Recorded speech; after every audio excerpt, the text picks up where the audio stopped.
Praise the Lord, hallelujah. पिता, पुत्र और पवित्र आत्मा का धन्यवाद करती हूँ कि आज इस पवित्र कलीसिया में मुझे बोलने का अवसर दिया है, मुझे चुना है यहाँ पर प्रभु के पवित्र वचनों को बोलने के लिए। इसके लिए प्रभु का कोटि कोटि धन्यवाद करती हूँ। और इससे पहले कि मैं प्रभु के वचनों की शुरुआत करूँ, मैं एक बात बताना चाहती हूँ कि जैसे हम यहाँ पर मुंबई में चर्च में यहाँ जैसे मुझे आज एक मौका मिला है प्रभु के इस पवित्र वचनों को बोलने का, उसी तरह से आप सभी लेडीज स्पेशली जो है वो यहाँ आकर वचन देती है। लेकिन अभी मैं टूर पे गई थी भुवनेश्वर, नागपुर भुवनेश्वर, काफ़ी हम लोग घूम के आए 10-15 दिन। तो वहाँ पर भुवनेश्वर में बहुत बड़े बड़े चर्चेस हैं, यूथ जहाँ पे 5-5 हज़ार लोग आते हैं। तो वहाँ पर लेडीज को प्रीचिंग या प्रभु के वचनों को बोलने का अधिकार नहीं है। मैंने 10 दिन के मेरे टूर में मैंने 5 चर्चेस में जाके अपनी गवाही दी। गवाही से ज़्यादा कुछ बोलना हमारे लिए अलाउड नहीं है लेडीज के लिए। और गवाही देते वक्त भी बालों को बांधना है और सर पे दुपट्टा लेना है, सर को खुला नहीं रखना है। और जो प्रीचिंग का उनका जो प्लेटफॉर्म रहता है जहाँ पर पास्टर खड़े रह के बात करते हैं, वहां पर हम लोगों को लेडीज को अलाउड नहीं है।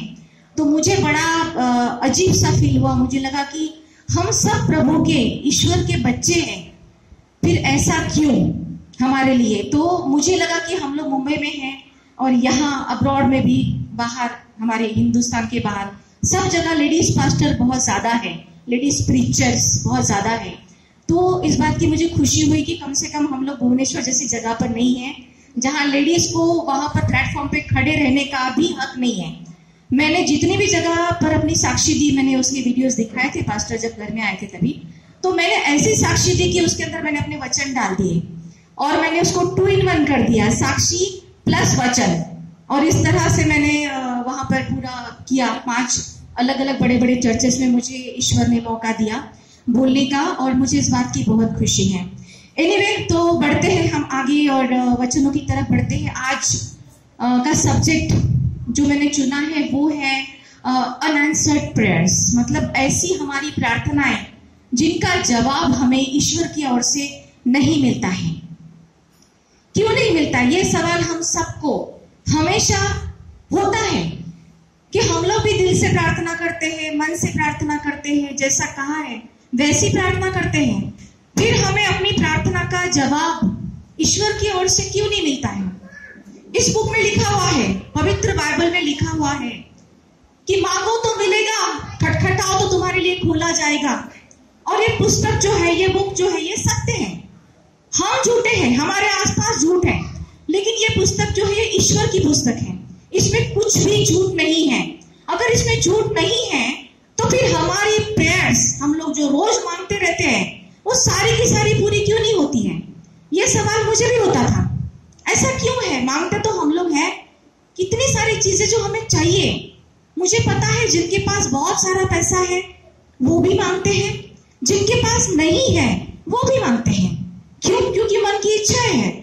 जिनके पास छोटी गाड़ी है उनको लगता है कि मुझे बड़ी चाहिए थी। यार, BMW लेने का सपना मेरा कितने दिनों से है, अभी तक मेरे पास BMW नहीं है। इतना कमाती हूँ। उसी तरह से जिनके पास नहीं है उनके तो मांगों की तो लिस्ट ही अनगिनत है कि घर चाहिए, भाड़े के घर में रह के थक गए हैं, ये चाहिए वो चाहिए। लेकिन प्रभु हर बात नहीं मानता है, हर प्रार्थना नहीं सुनता है, हर प्रार्थना का जवाब हमें नहीं मिलता है। क्यों? ये सवाल हम सबको होता है, मुझे भी होता था। फिर मैंने बाइबल पढ़ा, बहुत बार पढ़ा, अच्छे से पढ़ा, समझ के पढ़ा, और कुछ वर्ड्स मुझे ऐसे मिले उसमें से कि जो मेरे मन के सारे डाउट्स उसने क्लियर कर दिए। वही वर्ड्स मैं आप लोगों के लिए लेकर आई हूँ ताकि जो मुझे डाउट्स थे मेरे क्लियर हुए। हो सकता है प्रभु के इन वचनों से आपके डाउट्स भी क्लियर हो जाएंगे।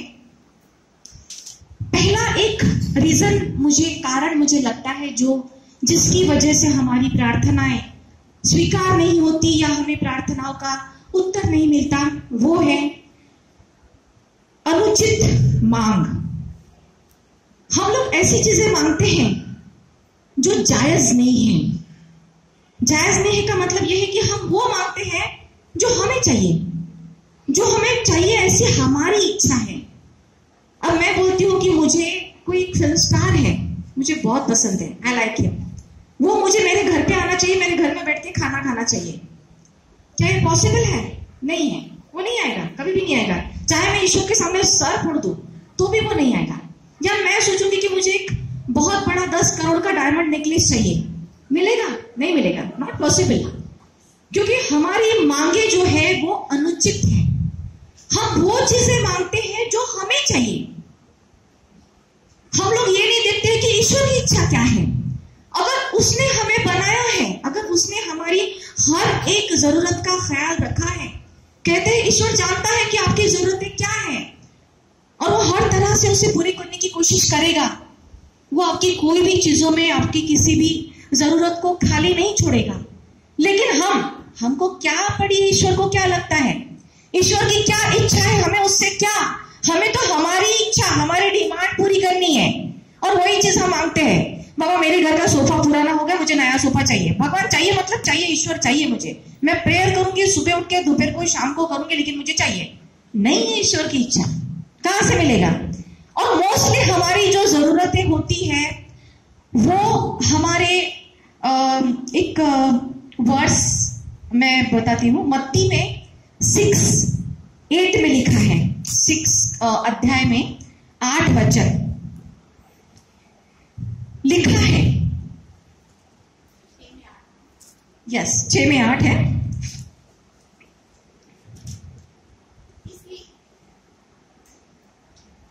इसलिए तुम उनके समान न बनो, क्योंकि तुम्हारा पिता तुम्हारे मांगने से पहले ही जानता है कि तुम्हारी क्या क्या आवश्यकताएं हैं। एग्जैक्टली, जैसे मैंने बताया कि पिता जानता है कि हमारी क्या क्या आवश्यकताएं हैं। और एक वर्स मैं चाहती हूँ कि आप लोग पढ़ो, और जेम्स क्या होता है, जेम्स का 4 अध्याय 3, याकूब का 4 का 3।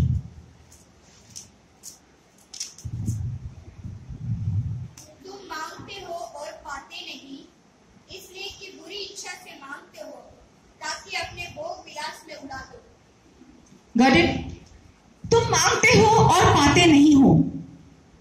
जेम्स 4:3 में लिखा है, तुम मांगते हो और पाते नहीं हो, इसलिए कि बुरी इच्छा से मांगते हो ताकि अपने भोग विलास में उड़ा दो। अगर आप अच्छे से थिंकिंग करें और सोचें कि आप जितनी भी चीजें मांगते हैं सारी के सारी हमारे अपने कंफर्ट के लिए है। गाड़ी, बंगला, घर, पैसा, सोना, नए कपड़े, नए जूते, जितना भी हम मांगते हैं, अगर सुबह से शाम तक हम जो मांगते हैं उसके बारे में सोचो तो हमें पता चलेगा कि 80%, मैं नहीं बोलती कि सारे, 80% हम लोग सिर्फ अपनी खुशी के लिए, अपने शरीर को, अपने मन को जो चीजें आनंद देती हैं, जिसमें मजा आता है, हम लोग वही चीजें मांगते हैं। हमेशा हम लोग वही मांगते हैं जो हमको अच्छा लगता है। हम लोग ये नहीं सोचते कि ईश्वर की इच्छा क्या है, वो तो जानने की कोशिश करो। और ईश्वर की इच्छा क्या है ये आपको कैसे पता चलेगा? जैसे कि अभी उस दिन सिस्टर रंजना ने बोला था कि ईश्वर से पहला स्थान, राइट? हमारे जीवन में ईश्वर का पहला स्थान, बहुत ही अच्छा टॉपिक था। क्या हमारे जीवन में ईश्वर का पहला स्थान है? पहले वो जांचो। उसके बाद उस दिन पास्टर ने 2 संडे के पहले बोला था कि ईश्वर के साथ घनिष्ठता। हम लोग अपने मन की बात किसको बताते हैं? जिसके साथ हम लोग बहुत क्लोज है, एकदम पास है, हमारा पिता, हमारा बेटा, हमारा पति, या जो ऐसा, या कोई ऐसा फ्रेंड जो एकदम करीबी है, उसके पास हम लोग अपने दिल की हर एक बात बताते हैं। उसी तरह से अगर आप लोग, हम लोग ईश्वर के घनिष्ठ बन जाएं, हमारे जीवन में सबसे पहले ईश्वर का स्थान। अगर एक माँ है, उसको अपने बच्चे का फर्स्ट प्रेफरेंस, सुबह उठते सोचते बच्चे का अभी दूध रेडी करना है, उसका ड्रेस, उसको स्कूल जाना है, दिमाग में सबसे पहला चीज वो आता है। क्यों? क्योंकि वो घनिष्ठता है बच्चे के साथ, क्लोज है। सबसे पहला स्थान माँ के जिंदगी में बच्चे का है, इसलिए वो सबसे पहले अपने बच्चे के बारे में सोचती है। उसी तरह से अगर हमारे जीवन में सबसे पहले प्रभु का स्थान आएगा तो प्रभु हमें अपनी इच्छा बताएगा। जैसे हम अपनी इच्छा अपने घनिष्ठ को बताते हैं, उसी तरह से प्रभु हमें अपनी इच्छा बताएगा और हमें पता चलेगा कि यह प्रभु की क्या इच्छा है, वो हमें क्या करना चाहता है, करवाना चाहता है, और हमें उसी हिसाब से मांगना है। अकॉर्डिंगली हमको मांगना है तो हमें मिलेगा, जरूर मिलेगा। हम सिर्फ अपने लगाएंगे कि नहीं हमको ये चाहिए, हमको वो चाहिए, हमको ये चाहिए। This is the first point जो मैंने पता किया कि जिसकी वजह से हमारी जो प्रेयर्स होती हैं उनके आंसर्स, जवाब हमें नहीं मिलते हैं। और इसके अलावा मैंने जो पता किया, जो मुझे पढ़ते वक्त मुझे पता चला कि हमारी प्रेयर्स, हमारी प्रार्थनाएं का रिप्लाई हमें क्यों नहीं मिलता है, उसका एक और रीजन मुझे पता चला, that is sin in the heart. मतलब हमारे मन में, हमारी आत्मा में पाप है, हमारी आत्मा में पाप है, और उस पाप के साथ हम मांग रहे हैं। तो कहां से मिलेगा? क्योंकि ईश्वर क्या है? ईश्वर पवित्र आत्मा हमारे अंदर डाल के गया है, तो हमें उस पवित्र आत्मा की सुननी है, ना कि पाप की सुननी है, और उसी के अकॉर्डिंगली हमें मांगना है। अगर मन में पाप है तो आपकी कोई भी प्रार्थना ईश्वर तक नहीं पहुंच सकती, दैट इज फॉर श्योर। और खासकर हम पाप की लालसा से मांगते हैं। जैसे अभी एक एग्जांपल मैं बताती हूँ कि कई बार हमने देखा है कि यंग एज में लड़के लड़कियां किसी लड़की को कोई लड़का प्यार करने लगता है, दैट इज वन साइडेड। हो सकता है लड़की उसे नहीं भी चाहती है, लेकिन लड़का पूरा पागल है, मन में पाप है कि मुझे ये चाहिए, और वो मांगता है ईश्वर से, डे नाइट प्रेयर करेगा, मुझे चाहिए, मुझे चाहिए, मुझे चाहिए, लेकिन नहीं मिलेगा। क्यों? मन में पाप है। इसी तरह से ऐसी कोई भी इच्छाएं जिसके अंदर पाप भरा हुआ है, जिसके पीछे, आगे पीछे, या तो आप जो इच्छा से मांग रहे हो वो इच्छा गलत है, आपके मन में पाप है, या उस इच्छा से कोई पाप जन्म लेने वाला है, या उस इच्छा के पीछे कोई पाप है, उस इच्छा की वजह से, तो पाप की वजह से आप ईश्वर से वो चीज मांग रहे हो, इसलिए आपकी वो इच्छा, वो प्रार्थना कभी भी पूरी नहीं होगी। क्योंकि पाप से जन्मी हुई हर इच्छा, हर प्रार्थना प्रभु तक नहीं पहुंचती है। तो इसके लिए सबसे पहले हमें अपने मन को जांचना है, और प्रार्थना करने से पहले सोचना है कि जो मैं मांग रही हूं या मांग रहा हूं, क्या इसके पीछे कोई पाप है, क्या इसके पीछे मेरी कोई मेरे दिमाग में कहीं पर कुछ भी पाप भरा हुआ है, तो मुझे मांगना ही नहीं चाहिए। क्योंकि इस बात की गारंटी है कि वो एक्सेप्ट नहीं होगी, आपकी प्रार्थना कभी भी नहीं होगी, ईश्वर तक पहुंचेगी ही नहीं।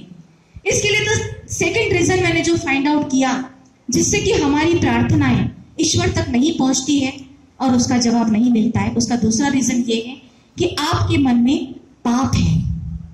पाप के साथ प्रार्थना करोगे तो कभी भी आपको जवाब नहीं आएगा। इसके लिए सबसे पहले अपने मन को पवित्र करो, अपनी आत्मा, जो पवित्र आत्मा हमारे साथ है, उसकी बात सुनो, जो वो हमसे कहती है उसे सुनो, और उसके साथ आप प्रार्थना करो, तो प्रार्थना जरूर स्वीकार की जाएगी। जैसे पापों से भरी हुई इच्छाओं को ईश्वर पर हम थोपना चाहते हैं। आप ईसाइया 1 अध्याय का 15 वर्स, ईसाइया क्या होता है? ईसाइया इज व्हाट? यशाया 1 अध्याय 15।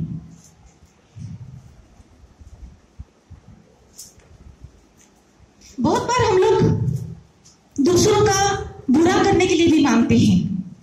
जैसे एक हमारे पड़ोस में काफी पहले एक लेडी रहती थी, उसका बच्चा बहुत पढ़ाई करता था, लेकिन वो कभी फर्स्ट नहीं आता था, मतलब क्लास में फर्स्ट नहीं आता था। दूसरा एक बच्चा था जो और ज्यादा पढ़ाई करता था, वो हमेशा फर्स्ट आता था।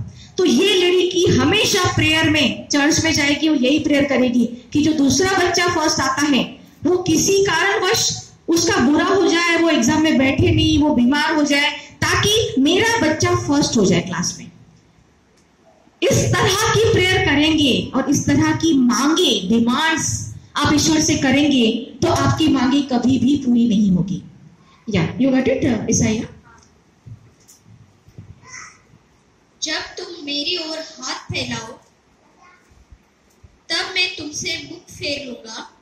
तुम कितनी भी प्रार्थना क्यों न करो तो भी मैं तुम्हारी न सुनूंगा, क्योंकि तुम्हारे हाथ खून से भरे हैं। बहुत ही सुंदर लिखा हुआ है। मतलब मुझे एकदम जब मैंने पढ़ा तो मुझे लगा कि ऐसी बात ईश्वर ने कही है जो हमें जिंदगी भर याद रखनी है। जब तुम मेरी ओर हाथ फैलाओ तब मैं तुमसे मुंह फेर लूंगा। जब तुम मेरी ओर हाथ फैलाओ मैं तुमसे मुंह फेर लूंगा। तुम कितनी भी प्रार्थना क्यों न करो, एड़ी चोटी का जोर लगा लो, जो भी करो, कितनी भी प्रार्थना क्यों न करो, तो भी मैं तुम्हारी ना सुनूंगा, क्योंकि तुम्हारे हाथ खून से सने हैं, खून से भरे हैं। आपने जिंदगी में बुरा काम किया है, पाप किया है, किसी का दिल दुखाया है, किसी का नुकसान किया है, और उसके बाद आप ईश्वर के सामने कहोगे कि मेरी ये डिमांड पूरी करो, मेरी ये मांग पूरी करो, और ऊपर से कहोगे कि कुछ नहीं सुनता है ईश्वर, कितना मैं प्रेयर करता हूं, कोई जवाब नहीं आता ईश्वर का मेरे लिए। क्यों? Try to find out the reasons, क्यों नहीं आता है जवाब? तो मन में पाप है, इसलिए उसका जवाब नहीं आता है। और एक will go to the third point, that is doubting God's words. हम लोग डाउट करते हैं ऑल द टाइम। क्या मालूम ईश्वर देगा कि नहीं देगा, क्या मालूम होगा कि नहीं होगा, चलो मैं ही कर लेती हूँ, थोड़ी ना ईश्वर के भरोसे बैठने से चलता है, ये तो सब मेरे को ही करना पड़ेगा ना, नहीं तो थोड़ी ना वो ईश्वर आएगा ऊपर से मेरे लिए ये सब करेगा। डाउट्स लिखा है, क्लियरली लिखा है, मांगो तो मिलेगा, खटखटाओ तो तुम्हारे लिए खोला जाएगा, और ये सच है, ये ईश्वर की बुक है और इसमें लिखा हुआ एक भी शब्द गलत नहीं है। तो फिर क्यों नहीं मिलता? क्यों आपके मन में डाउट है? क्यों लगता है कि क्या मालूम होगा कि नहीं, क्या मालूम मिलेगा कि नहीं? डाउट्स करना ही नहीं है। जिसने डाउट्स किया उसकी प्रार्थना कभी भी स्वीकार नहीं होगी। तो डाउट्स को पूरी तरह से मन में निकाल दो। हम ईश्वर के बच्चे हैं, ईश्वर ने हमें बनाया है, यहाँ लाया है, हम मसीह लोग हैं, हम ईश्वर की प्रार्थना करते हैं, ईश्वर हमारी हर बात का ध्यान रखेगा। अभी इतनी साक्षी हम यहाँ सुनते हैं, ईश्वर को सच्चे मन से आप पुकारो तो ईश्वर जरूर आपकी प्रार्थना का जवाब देगा। किसी बीमारी के लिए आप प्रार्थना करो, आपकी प्रार्थना जरूर पूरी होगी, क्योंकि उसके पीछे आपका कोई स्वार्थ नहीं है। एक तकलीफ है आपको और उसके लिए आप ईश्वर से प्रार्थना करें कि मुझे ईश्वर इस तकलीफ से निकाल, जरूर पूरी होगी। कितने सारे प्रॉब्लम्स में हर संडे सुनती हूँ, कितने लोग यहाँ साक्षी देते हैं, और मुझे विश्वास है कि हर एक साक्षी सच्ची है, क्योंकि ईश्वर की इस पवित्र कलीसिया में कोई झूठ नहीं बोलेगा। I trust and I believe. तो मुझे पता है कि ये सारी की सारी साक्षी एकदम सही है। तो इतना परमेश्वर हमारा दयालु है, हर जगह हमारे लिए आता है, लेकिन अगर आप उस पर डाउट्स करेंगे, शक करेंगे, तो वो आपकी प्रार्थना का जवाब कभी भी नहीं देगा। Not possible. और यहां पर एक वर्स इसका है, दैट इज अगेन जेम्स क्या, याकूब का 1 अध्याय और 6 and 7 वर्स।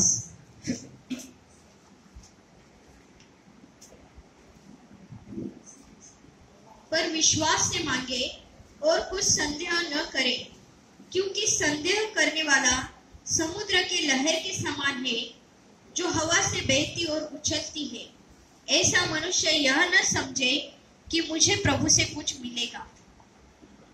विश्वास से मांगे, विश्वास होना चाहिए कि मेरी मांग सच्ची है, मेरे मन में कोई पाप नहीं है, मेरी मांग के पीछे कोई गलत उद्देश्य नहीं है, और साथ ही साथ मेरे मन में विश्वास है कि मैं मांगूंगी या मांगूंगा और मुझे मिलेगा। विश्वास से मांगे, कुछ संदेह ना करें। मोस्ट ऑफ अस, मतलब बहुत बार मैंने देखा है कि मांगते तो हैं, मांग के निकल जाते हैं, लेकिन फिर सोचते देखते हैं मिलेगा तो मिलेगा, नहीं मिलेगा तो नहीं मिलेगा, देख लेंगे, चला लेंगे, ऐसे ही काम।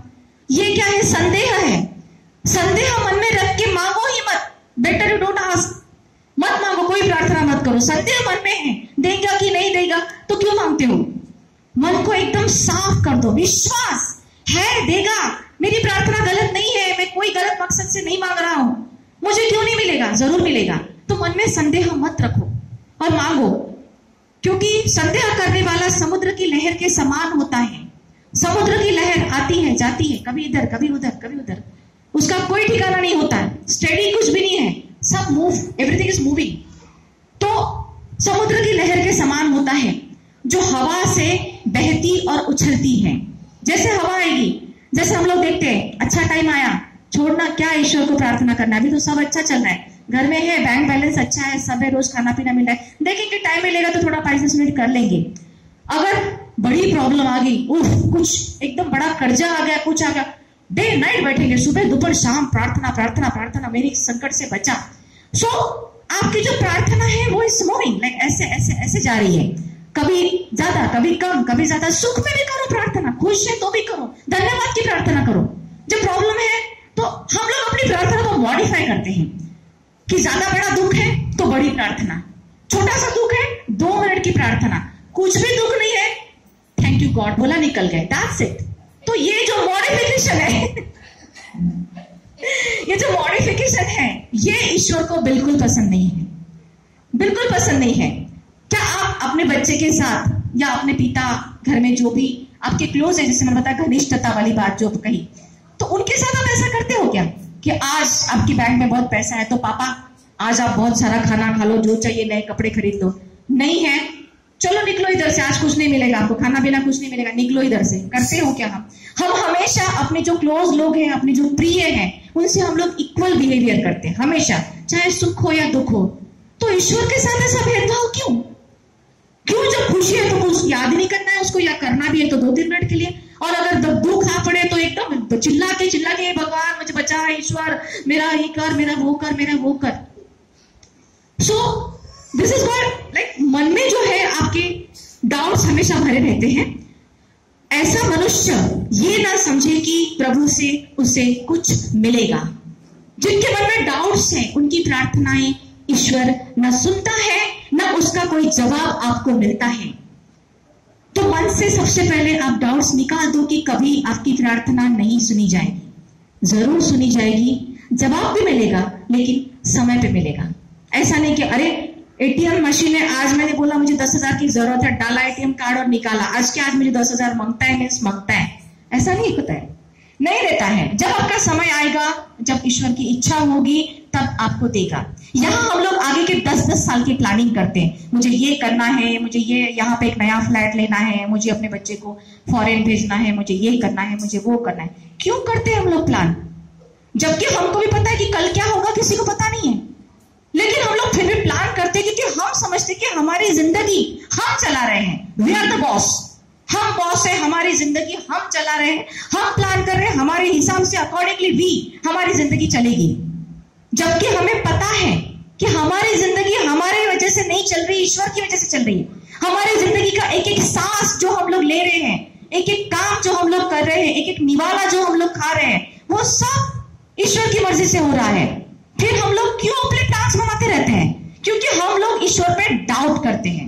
हम लोग सोचते हैं कि ये तो हमारा एरिया है, हमारा क्राइटेरिया है, इसमें हमारी हुकूमत चलेगी, हम जो कहेंगे, हम जो करेंगे वो होगा। ईश्वर आप खाली हमको आशीर्वाद दे दो, दैट्स इट। हम लोग ये मान के चले कि नहीं, ईश्वर सुबह उठ के ये बोले कि तू ही करता, तू ही सब कुछ, तू हमसे जो करवाएगा हम करेंगे, तू जैसे चलाएगा वैसे चलेंगे। और फिर आप प्रार्थना करो विदाउट एनी डाउट्स। देखिए आपकी प्रार्थना का उत्तर मिलेगा, और जरूर मिलेगा, डेफिनेटली मिलेगा। लेकिन डाउटिंग्स, तो डाउट्स को जो है आप मन से निकाल दीजिए।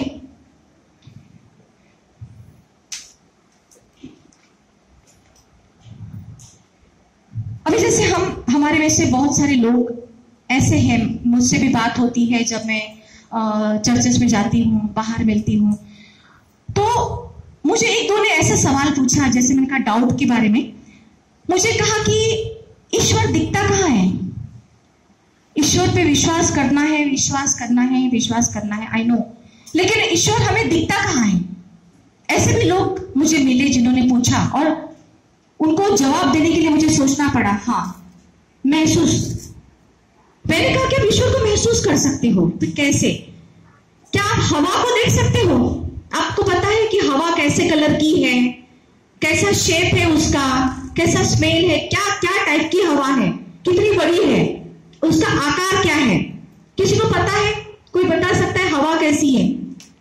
पंखे से आई तो पूरे रूम में है, एसी से आई तो बंद रूम में है, बाहर जाओ तो पूरे मैदान में घूम रही है। लेकिन आपको महसूस होता है, महसूस होती है हवा। आप चलते हो तो हवा लगती है। अगर आपके मन में पाप नहीं है, आपके मन में डाउट नहीं है, अगर आप सच्चे दिल से, सच्चे मन से ईश्वर को मानते हैं, तो आपको ईश्वर महसूस होगा, महसूस होगा आपको। आप अंतरात्मा से ईश्वर को बुलाइए। मैंने खुद कन्वर्ट होने से पहले ईश्वर को देखा, मैंने महसूस किया, मेरी जो ये जिंदगी है ये ईश्वर की दी हुई है। मैं ऑलमोस्ट मौत के दरवाजे पे खड़ी थी, ईश्वर ने मुझे वापस लाया, और मैं मानती हूं कि ये मेरी जिंदगी है, इसका हर एक पल ईश्वर की इच्छा से मैं जी रही हूं। तो ईश्वर की सेवा में जितना हो सके मैं करना चाहती हूँ। तो ईश्वर को मैंने महसूस किया। मैं जो ईश्वर को, प्रभु यीशु को जो एक जमाने में मैं नफरत करती थी, बाइबल जलाती थी, अगर मैं इतना बदल सकती हूँ, इसका मतलब मैंने ईश्वर को महसूस किया। मेरी प्रार्थनाओं का जवाब मुझे ईश्वर की ओर से आया। अगर आप सचमुच ईश्वर को महसूस करोगे तो आपकी प्रार्थनाएं जरूर स्वीकार होगी, और आपकी हर प्रार्थना का जवाब आपको ईश्वर से मिलेगा। लेकिन इसके लिए डाउट्स नहीं करना है कि नहीं है, पता नहीं है।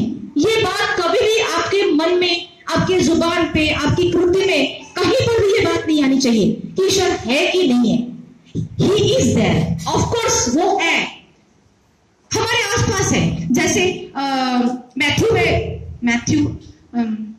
मत्ती में चैप्टर 18 में 20 में लिखा है, एवरीबडी नो, सबको पता है।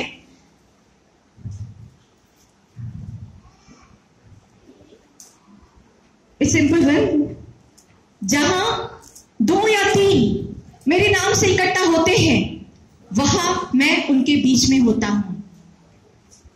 आमीन, प्रेज द लॉर्ड। 2 या 3 या उससे ज्यादा, आज मैं यहां पर बोल रही हूं, आप सब लोग प्रभु के वचनों को सुन रहे हैं, और मुझे और आप सबको विश्वास है कि प्रभु यहां हमारे साथ मौजूद है। हमारी हर बात, और मैं जो बोल रही हूं, मेरे जुबान से निकला हुआ हर एक शब्द ईश्वर की ओर से आ रहा है। इस बात पे मैं विश्वास करती हूँ। ईश्वर ने मुझे काम दिया है कि ये सारी बातें आपको बताना है, क्योंकि हर एक के मन में डाउट्स आता है कि मेरी प्रार्थना ईश्वर तक क्यों नहीं पहुंचती है, क्यों मुझे अपनी प्रार्थना का जवाब नहीं मिलता। उसका रीजन लेकर मैं आई हूं, बताना चाहती हूँ कि क्या क्या प्रॉब्लम्स है, टेक्निकल प्रॉब्लम्स क्या है, क्यों आपकी प्रार्थना नहीं पहुंचती। तो डाउट नहीं करना है, क्योंकि इस पुस्तक में जो लिखा है वो सच, 100% सच है। इसमें से एक भी शब्द झूठ नहीं है, इसके आसपास भी झूठ नहीं है। तो ईश्वर है और हमें विश्वास करना है। इसके बाद और एक पॉइंट जो मैंने देखा है, डिसओबीडिएंट टू वर्ड्स, लाइक व्यवस्था, मतलब इस बुक में जो व्यवस्था, जो आज्ञाएं, जो वचन लिखे हैं, उसे 100% मानना है। कितने लोग ऐसे हैं जो इसमें लिखी हुई हर बात को मानते हैं? बताइए, 100%, एक भी? Praise the Lord. मैं नहीं मानती हूं, मैं खुद एग्री करती हूं, क्योंकि मैं झूठ नहीं बोलूंगी, 100% नहीं मानती हूं।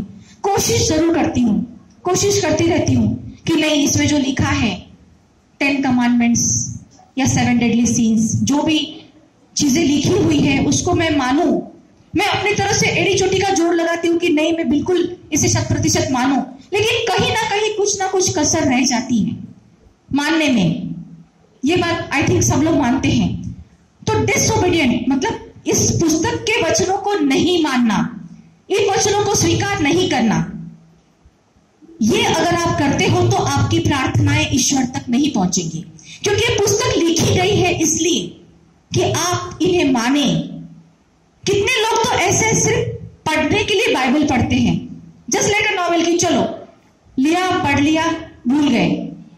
मैंने जब पहली बार पढ़ा तो मुझे बहुत डिफिकल्ट लगा ये बाइबल। ऐसा लगा कि सो डिफिकल्ट। जब मैं यहाँ पर चर्च में एवरीडे आने लगी, एवरीडे मीन टू से संडे आने लगी, तो जब पास्टर उसको एक्सप्लेन करते हैं, बताते हैं, एक एक सेंटेंस का मतलब एग्जाम्पल दे दे के बताते हैं, तो मुझे धीरे धीरे समझ में आने लगा कि हाँ, इसका मतलब ये है, इसका मतलब ये है, ऐसे।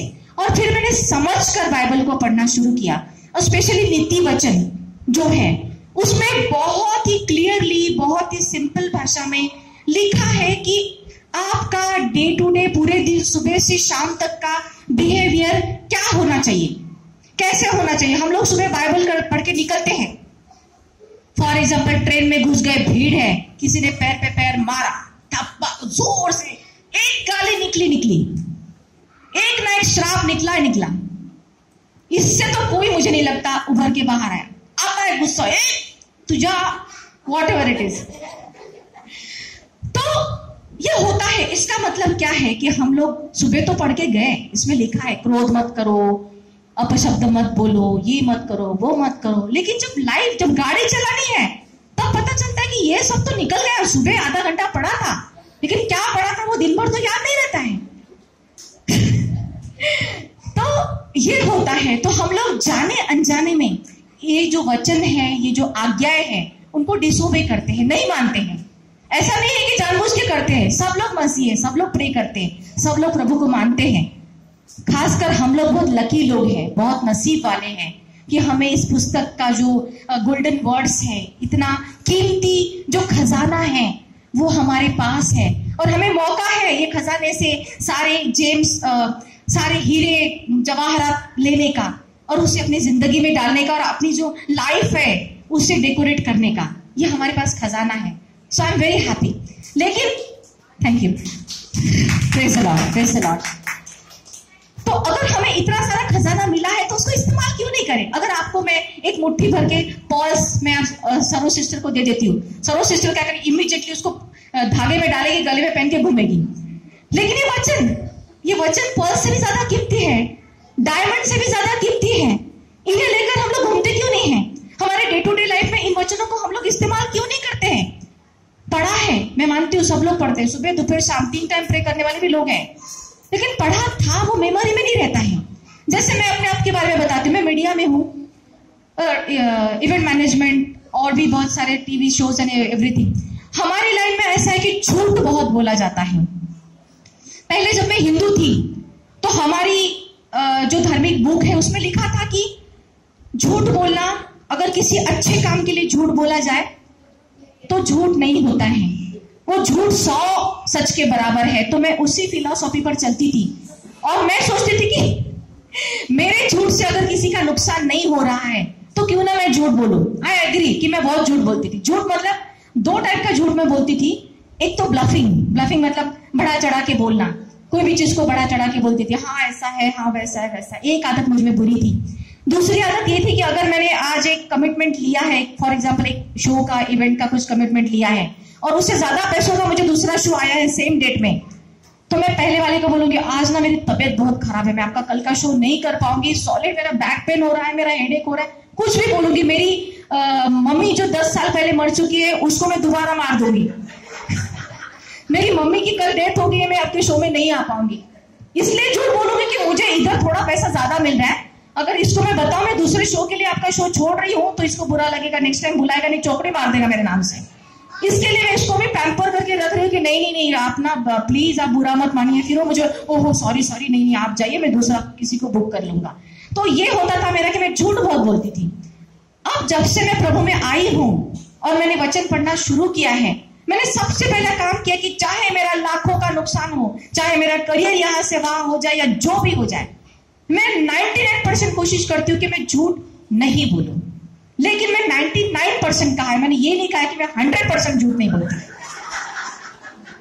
स्टिल अभी तक मेरी लाइफ में झूठ है, पूरी तरह से गया नहीं है। और जैसे पास्टर ने उस दिन कहा था कि सब लोग अगर थोड़ा थोड़ा पाप लेके अगर स्वर्ग में जाएंगे तो पूरा स्वर्ग ही गंदा हो जाएगा।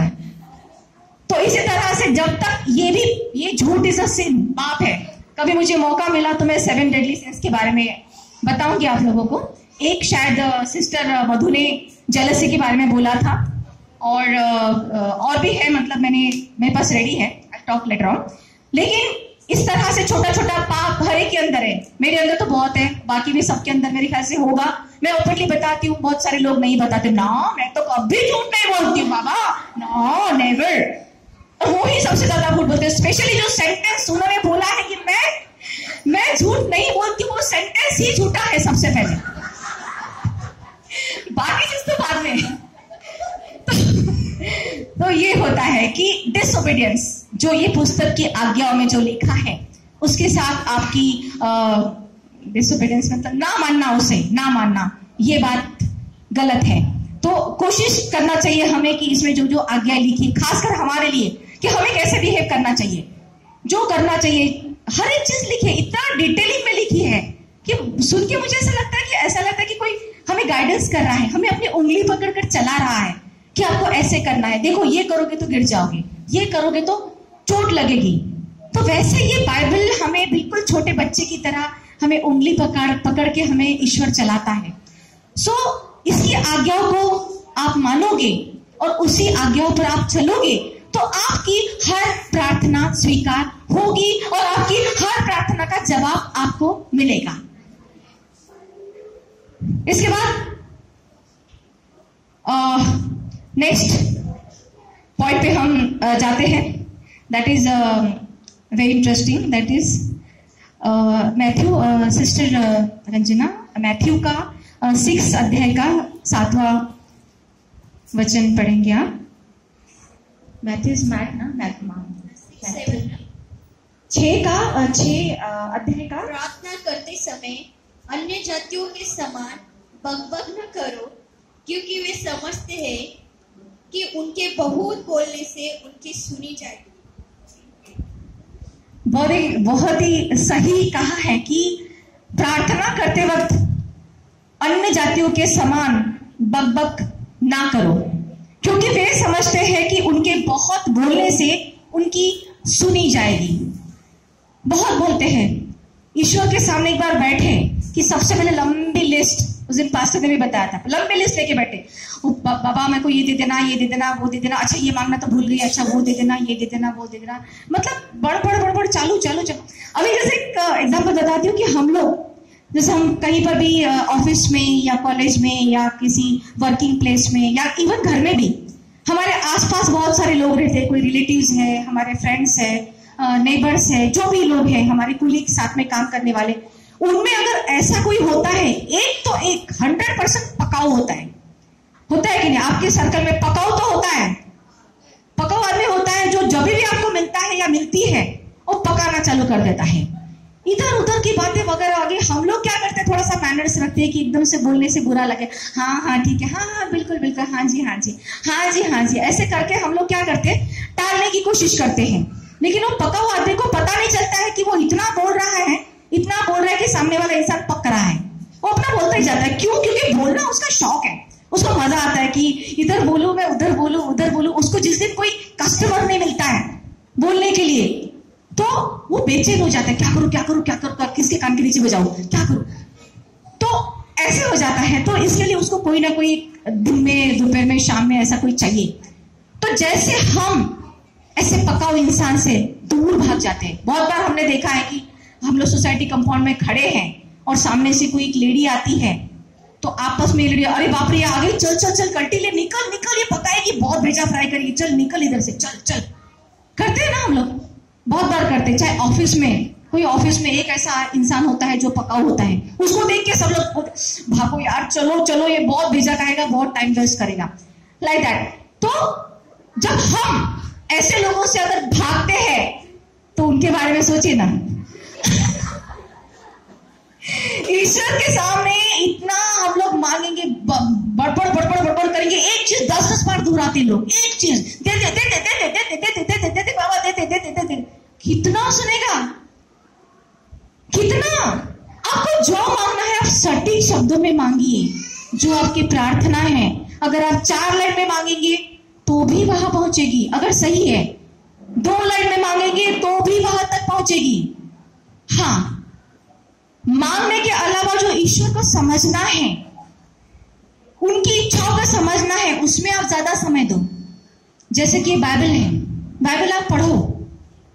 बाइबल पढ़ने का मतलब ये, एक बार मुझे पास्टर ने समझाया था कि जब हम मांगते हैं, ईश्वर से प्रार्थना करते हैं, वो हमारी ओर से ईश्वर को मांगना है। और जब बाइबल पढ़ते हैं, ये उनका जवाब है हमें। हम मांगते हैं वो प्रार्थना है, और बाइबल में जो वचन लिखे वो ईश्वर का जवाब है हमारे लिए। तो बाइबल पढ़ने में ज्यादा समय लगाओ, प्रार्थना करो, लेकिन बड़बड़ मत करो। इतना ज्यादा फालतू का इधर उधर की बातें वगैरह वगैरह कोई जरूरत नहीं। इतना टाइम बड़बड़ करने की या इतना ज्यादा मांगने की जरूरत नहीं है, पकाओ बनने की जरूरत नहीं है, इन शॉर्ट, ताकि ईश्वर को आप बोर मत करो। एक और है जॉब, अय्यूब का 35 चैप्टर में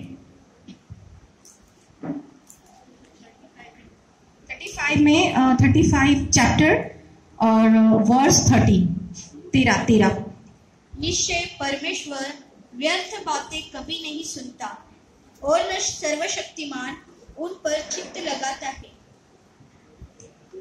निश्चय मतलब ठाम, जो बोलते ना, परफेक्ट, एकदम कॉन्क्रीट, मिट्टी का नहीं है, कॉन्क्रीट है।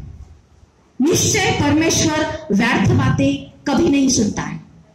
फालतू की इधर उधर की बातें, यूजलेस बातें, स्टूपिड बातें, निरर्थक बातें ईश्वर कभी नहीं सुनता है। अय्यूब में लिखा है, अय्यूब 35:13 में 35 अध्याय 13 वचन में लिखा है कि निश्चय परमेश्वर व्यर्थ बातें कभी नहीं सुनता और ना सर्वशक्तिमान उन पर चित्त लगाता है। वो सर्वशक्तिमान है। सर्वशक्तिमान परमेश्वर जो है वो सिर्फ सत्य सुनता है, सत्य कहता है, सत्य सुनता है और पवित्र वस्तु सुनता है। वो खुद पवित्र है और उस तक पहुंचने वाली हमारी हर प्रार्थना पवित्र होनी चाहिए। न पाप होना चाहिए, ना उसमें संशय होना चाहिए, ना उसके पीछे कोई लालच, कोई स्वार्थ होना चाहिए, और ना ही उसके अंदर कोई व्यर्थ फालतू की बड़बड़ होनी चाहिए। तो जाकर हमारी प्रार्थनाएं ईश्वर तक पहुंचेगी और हमें अपनी प्रार्थनाओं का जवाब ईश्वर से मिलेगा। मैंने इस चीज को ट्राई किया है और ऑनेस्टली स्पीकिंग सच में जवाब मिलता है। Praise the Lord, hallelujah. एक वचन और भी पढ़ना है, रोमियो चैप्टर 8 चैप्टर का 26 और 27। अब हम देखेंगे कि ईश्वर हमारी प्रार्थना कब सुनता है। इसी रीति से आत्मा भी हमारी दुर्बलता में सहायता करता है, क्योंकि हम नहीं जानते कि प्रार्थना किस रीति से करना चाहिए, परंतु आत्मा आप ही ऐसी आहें भर भर कर जो बयान से बाहर है हमारे लिए विनती करता है। और मनों को जांचने वाला जानता है कि आत्मा की मनसा क्या है, क्योंकि वह पवित्र लोगों के लिए परमेश्वर की इच्छा के अनुसार विनती करता है। डिफिकल्ट है थोड़ा सा सेंटेंस, मुझे भी समझने में समय लगा, लेकिन जैसा हम सब जानते हैं, प्रभु यीशु ने कहा था कि मैं तुम्हें एक साथी, एक पवित्र आत्मा देकर जाऊंगा जो तुम्हें सच्ची बात बताएगा। सच क्या है, पवित्र क्या है, ये हमें पवित्र आत्मा बताती है जो हमारे अंदर है, और जिस आत्मा की हम लोग बहुत कम सुनते हैं, क्योंकि हमारा मन सारे बुरे विचारों से, लालच, ये वो, डर, चिंता, परेशानी, वॉट एवर इट इज, जो भी नेगेटिविटी है, उससे हमारी पवित्र आत्मा जो है इस फुल्ली कवर की हुई है। हम पवित्र आत्मा की बातें बहुत कम सुनते हैं। लेकिन जब इस रीति से आत्मा की दुर्बलता में हमारी सहायता करता है, क्योंकि हम नहीं जानते कि प्रार्थना किस रीति से करनी चाहिए, परंतु आप ही आत्मा ऐसी आहें भर भर के जो बयान से बाहर है हमारे लिए विनती करता है। जब हमारे ऊपर सच में कोई पहाड़ टूट पड़ता है, जब दुख इतना ज्यादा हो जाता है कि उसे हम बर्दाश्त नहीं कर पाते हैं, बहुत प्रॉब्लम हो जाती है, ऐसी मुसीबतें आ जाती है कि ऐसा लगता है कि इससे बाहर निकलने का रास्ता है, ईश्वर मुझे बता कैसे मैं निकलूं। इस दुनिया का, इस पृथ्वी का, इस धरती का कोई भी इंसान जब हमें मदद नहीं कर सकता है, कोई रास्ता नजर नहीं आता है, तब हमारी जो अंतरात्मा होती है, जो पवित्र आत्मा होती है, वो इस तरह से आहे भर भर के ईश्वर को प्रार्थना करती है, और ऐसी प्रार्थना ईश्वर सुनता है, और ऐसी प्रार्थनाओं का ईश्वर हमें जवाब देता है। और मनों का जांचने वाला जानता है कि आत्मा की मनसा क्या है, क्योंकि उस वक्त उस परेशानियों में हम लोग जो प्रार्थना करते हैं उसमें डाउट नहीं होता है, उसमें लालच नहीं होता है, उसमें फालतू की व्यर्थ बातें नहीं होती हैं, उसमें अननेसेसरी कोई भी चीजें नहीं होती है। वो सच्ची प्रार्थना होती है कि उस वक्त हमें उस चीज की सच में जरूरत होती है, वो हमारी अंतरात्मा आहे भर भर के ईश्वर को बताती है। तो क्योंकि आत्मा पवित्र लोगों के लिए परमेश्वर की इच्छा के अनुसार विनती करता है। सी दिस सेंटेंस, पवित्र, क्योंकि आत्मा पवित्र लोगों के लिए, पवित्र लोग मतलब जैसा मैंने अभी कहा, जो आज्ञाएं मानते हैं, जिनके मन में लालच नहीं है, पाप नहीं है, डाउट्स नहीं है, वो लोग पवित्र लोग हैं। उनके लिए आत्मा जब प्रेयर करती है, प्रार्थना करती है, उसके साथ ईश्वर की इच्छा के अनुसार, उस वक्त जो प्रार्थना होती है वो ईश्वर की इच्छा के अनुसार होती है। जैसे मैंने कहा था कि ईश्वर क्या चाहता है ये तो पहले समझो, अपने अपने लगा के रखिए, मेरे को ये, मेरे को वो, मेरे को वो, मेरे को वो, अरे वो क्या चाहता है वो तो सुनो। तो ईश्वर की इच्छा के अनुसार विनती करता है, तो वो प्रार्थनाएं जरूर सुनी जाती है और उन प्रार्थनाओं के जवाब हमें मिलते हैं। तो इस तरह से हमें प्रार्थना करते वक्त, ईश्वर से कुछ भी मांगते वक्त, इन सारी बातों का, स्पेशली ये 5 चीजों का हमें ख्याल रखना है हमारे मन में। मैं एक बार फिर से दोहराती हूं, प्रार्थना हमारे लालच के लिए नहीं होनी चाहिए, हमारे भोग विलास की वस्तुओं के लिए नहीं होनी चाहिए कि कल मुझे एक अच्छी नई ड्रेस दे दे ऊपर वाले, मेरे पास ना गोल्डन का बड़ा वाला नेकलेस नहीं है, मुझे वो भी दे दे। इसके पीछे हमारा भोग विलास है, हमारी इच्छाएं, हमारे शरीर की इच्छाएं, हमारे मन की लालसाएं है, लालच है इसके अंदर, ये नहीं होना चाहिए। सेकेंड थिंग, मन में डाउट्स नहीं होने चाहिए, होगा कि नहीं, चलेगा कि नहीं। थर्ड थिंग, आज्ञाकारी बनना है, इस पुस्तक की हर आज्ञा को मानना है। फोर्थ वन, ज्यादा बकबक नहीं करनी है, पकाने का नहीं ईश्वर को, okay. And the fifth one is what I said, क्या था, मैंने 5वां पॉइंट क्या बोला था, सिस्टर बताइए, what was the first point? पहला पॉइंट क्या था? अनुचित मांग, फर्स्ट क्लास। सेकंड, मन में पाप और बुराई। तीसरा, परमेश्वर पर संदेह करना। चौथा, आज्ञा का पालन न करना, जुबान से फिर जाना। और 5वां, दैट वाज वेरी इंटरेस्टिंग, व्यर्थ बकबक करना। ये 5 पॉइंट्स अगर आप हमेशा प्रार्थना करते वक्त अगर दिमाग में रखेंगे, इसी को लेकर आप प्रार्थना करेंगे, प्रार्थना करने से पहले सोचेंगे कि क्या मेरी प्रार्थना में लालच है, क्या पाप है, तो आपकी प्रार्थनाएं जरूर सुनी जाएगी।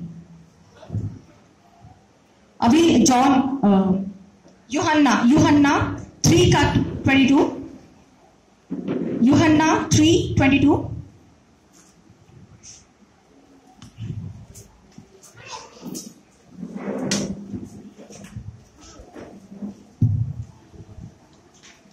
इसके बाद यीशु और उसके चेले यहूदिया देश में आए और वह वहां उनके साथ। यूहन्ना ना? जॉन क्या है? जॉन इज यूहन्ना, वन यूहन्ना, या आई एम सॉरी, ये यूहन्ना 3:22।